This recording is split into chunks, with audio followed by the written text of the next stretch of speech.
What's going on, everybody? Welcome to my channel, a tiny little spot, the smallest corner of YouTube I like to call the Movie Den. I'm Scott, and today we're going to be going back into the vault where I take a look at 3 decades in film history: the 1970s, the 1980s, and the 1990s. 3 of my absolute favorite decades in film, and you'll probably hear me talking about movies from each of these decades more than anything else on this channel. That's because each of these eras brought something new to the advancement of filmmaking and how movies were made, whether it be groundbreaking special effects or bold storytelling that pushed the boundaries of genre films. And as always, I take one film from each of those decades and give my quick little review about it, and that's about it. So, let's get into it.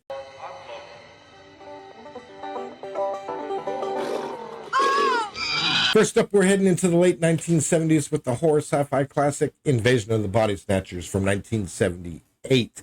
Now, this is a top-tier sci-fi film for me, top 20, if not top 10 for me. I absolutely love this film. I saw it as a kid, creeped me out, fell in love with it at the same time. Directed by Philip Kaufman, this remake of the 1956 classic, which is a good film in its own right, has been praised for its intense atmosphere and its contemporary relevance. It's set in San Francisco and follows a health inspector played by Donald Sutherland, who discovers that human beings are being replaced by emotionless alien duplicates. The whole cast delivers solid performances. Of course, Donald Sutherland is leading the charge. You got Brooke Adams playing his colleague and friend Elizabeth. You got Leonard Nimoy stepping away from his Spock persona to play Dr. Kibner, a psychiatrist with a dark secret. You have Veronica Cartwright from Alien, and you also got Jeff Goldblum, who round out the cast and give a lot of depth to the escalating paranoia. Kaufman's direction is freaking phenomenal. He builds suspense and tension through tight close-ups and a chilling soundscape that was created by his composer, Denny Zetlin. The practical effects, especially the pod transformations, are both disturbing and exciting and fascinating all at the same time. I highly recommend checking this film out if you haven't already.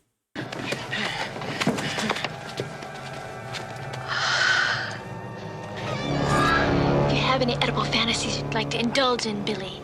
Now's the time. Next, we dive into the decadence of the 1980s with Society, a 1989 horror film that mixes social satire with body horror that's truly unforgettable.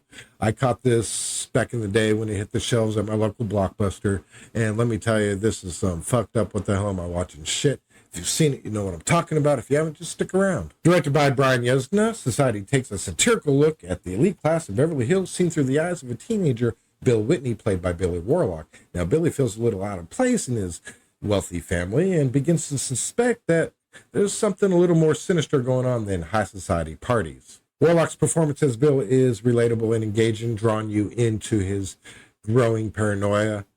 The supporting cast includes Devin DeVasquez as Clarissa, who's this mysterious classmate.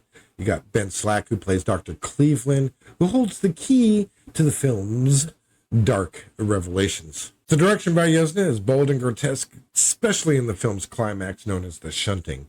Screaming Mad George's practical effects are a tour de force of practical gore, transforming these elite into nightmarish amorphous beings. And composer Phil Davis's music underscores the film's eerie and unsettling atmosphere perfectly.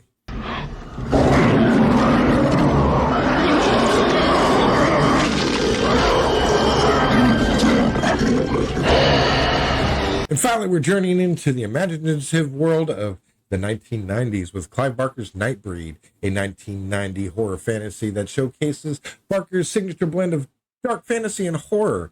Now, I really enjoyed this film, maybe more for the makeup effects and creature designs, but overall I thought it was a pretty decent flick. Barker himself directed this adaptation of his novella Cabal, which brings to life the story of Aaron Boone, who's played by Craig Sheffer, who is drawn to this underground city called Midian, home of a vast variety of monstrous creatures. Sheffer's portrayal of Boone is heroic and tragic at the same time. It's complemented by Anne Boone's portrayal of his loyal girlfriend Lori.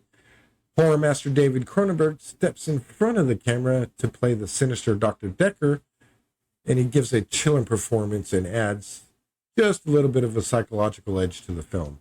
Barker's direction is visually stunning. He creates this rich, dark world inhabited by fantastical creatures that were brought to life through incredible makeup and practical effects by Bob Keane and his team. And Danny Elfman's haunting score is spot on. It adds an otherworldly feel to the film. Thanks for joining me on this cinematic journey through time. Be sure to like, subscribe, and hit that notification bell so you don't miss my next dive into the world of movies. Until next time, I'm Scott. This has been The Movie Den. What say you? Yeah.